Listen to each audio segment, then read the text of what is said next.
Alright, response video to Antikantavad. I want to get to a question early on, but I want to preface it a little bit.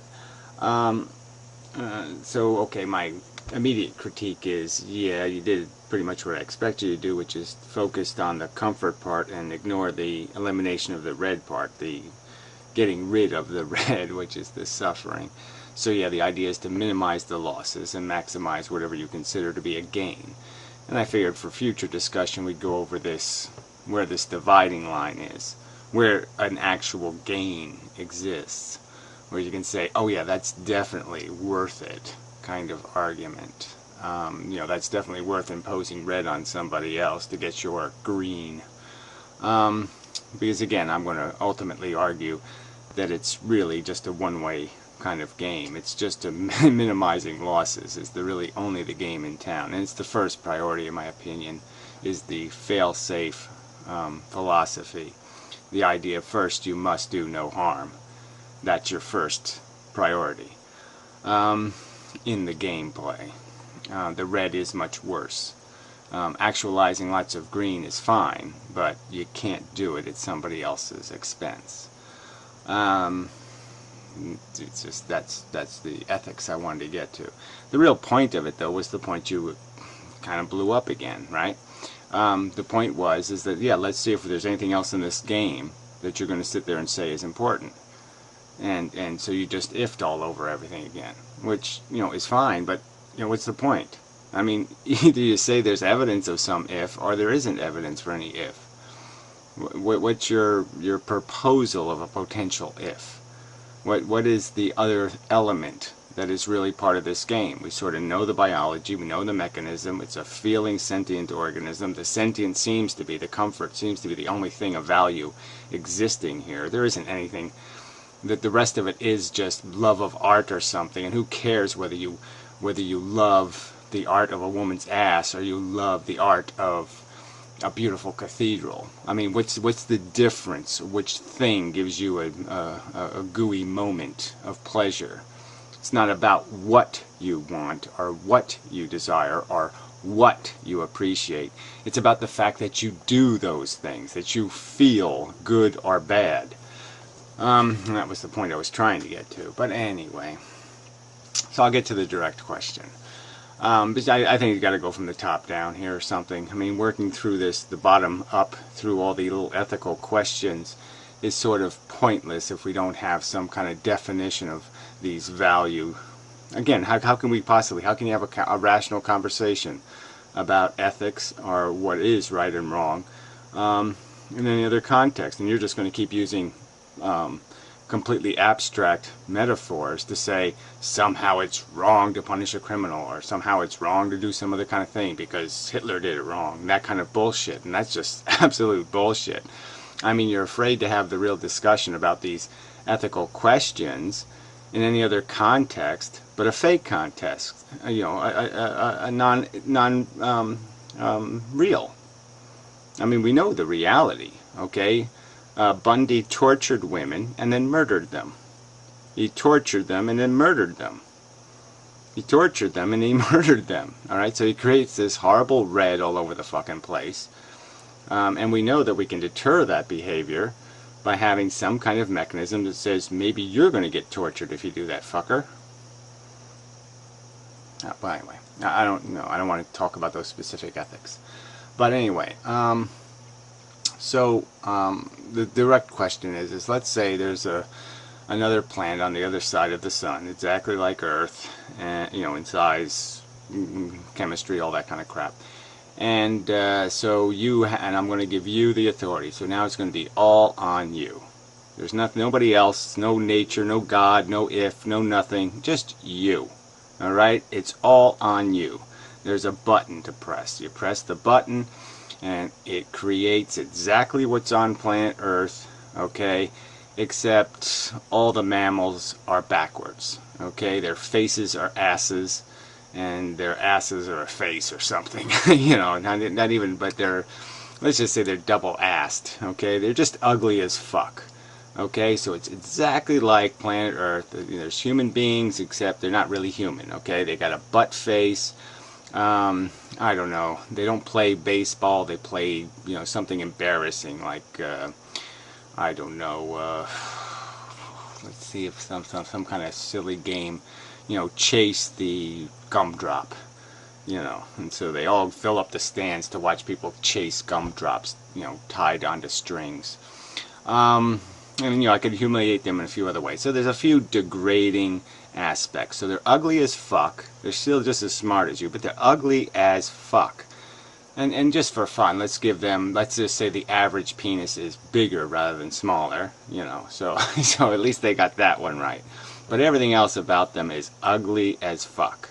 Alright, they're all wrinkly and creepy as fucking hell to look at from your perspective. Alright, but and everything else is pretty much just the same. So they have the same overpopulation problem. They got the same problem just with this gratification thing. There's axe murderers still. They're eating animals still. The environment is plagued. They're overpopulating. They have all the same dilemmas, all the same circumstances as we have right the hell now. The overall quality of sentient comfort is pretty much the same. Do you press the fucking button? Do you create it? Do you make it happen? Do you think we're running a profit now? Do you think this crap, this game we're playing, is running a profit? And it has huge potential in the stock market, so to speak. It's got nothing but growth potential. It's just going to go nothing but, let's buy low. And because, we're going to be able to sell high. It has all kinds of brilliant potential. Is that what you think? Well, anyway, so the bottom line is, do you press the fucking button? Do you think this game is being played well enough to justify its creation on another planet with the proviso that there's nothing there to make, no hot women for you to fuck, nothing for you to gain whatsoever, no perception that, cool people like Anticontavad will exist on that planet. Yeah, there's nobody called Anticontavad. There's nobody like your personality. Your personality is the only thing extracted from the planet. Okay, there's no such thing as anything close to an Anticontavad. Do you press the fucking button? Yeah, okay. Alright, so then now let's go to the other questions. So, I mean, part of what the metaphor the analogy, the whatever you want to, because it's a metaphor, was getting to these issues that we know what's the missing ingredient from the game as nature makes it, right? The missing ingredient in the game nature makes is there is no fairness, there is no deserve, right? I mean, things aren't distributed, the bads, the winning of the negative lotteries, by any kind of rational process. There is no rational lottery, right? I mean, the women Bundy killed didn't deserve to get killed. The people in Fukushima didn't deserve to get fucking, waved into the mud. To go through the horror of having their children washed out of their hands. I mean, can you imagine it? Can you imagine the experience of having, literally, you're holding your child's hand and they're washed out of your fucking hand and you survive? And you find your daughter smashed up against a fucking shed somewhere. Yeah, I mean, it doesn't take much imagination, does it? I mean, you people, I mean, Luddite Return did another one of these little, he complains about propaganda, so I guess he had to do the alternative propaganda video. But no, it's called Reality, Luddite, and your video wasn't reality. Yes, tickle me and I will laugh, but it's just so fucking reckless and silly.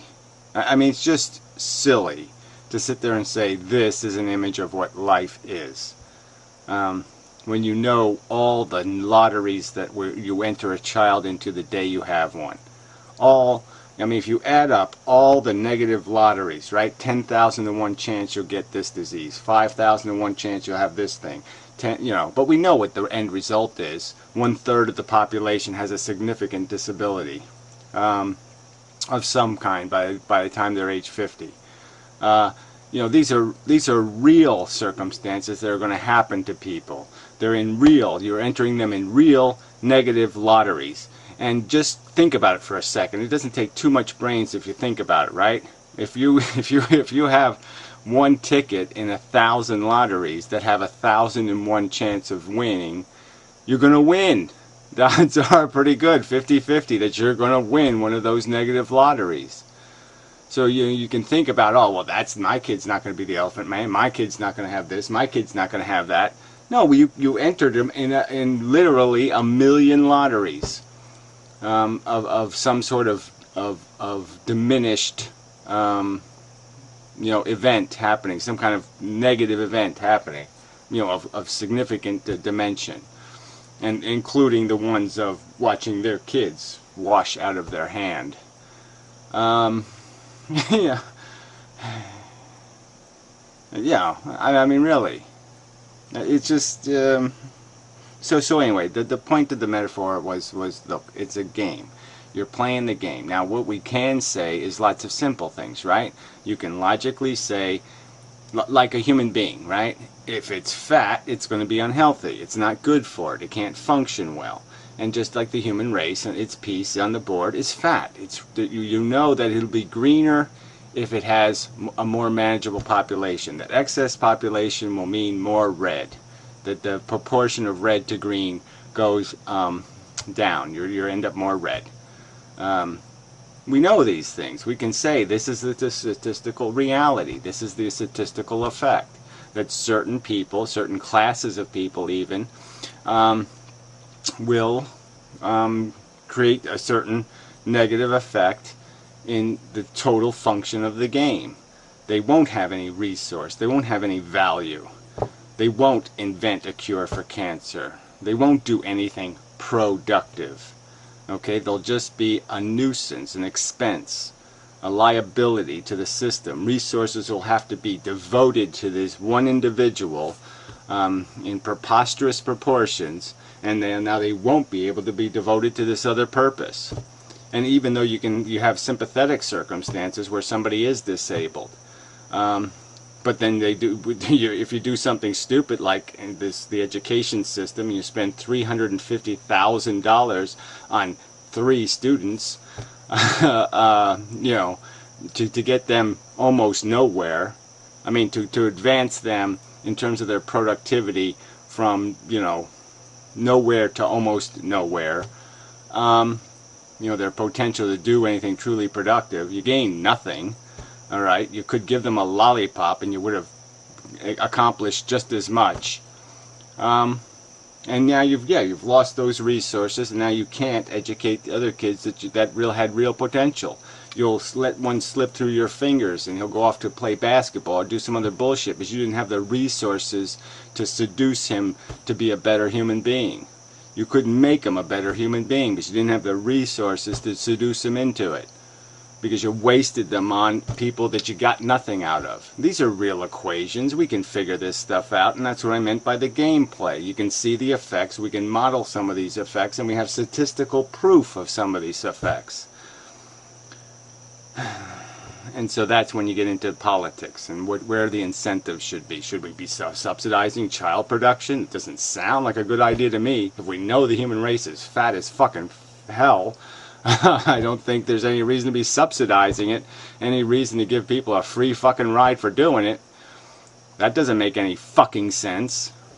So I mean, these are the issues that are become clear if you understand what you're playing for and what creates more or less of that crap. But anyway, just let's go from the top down question. What would be your rationale if you say yes, I'd press the button?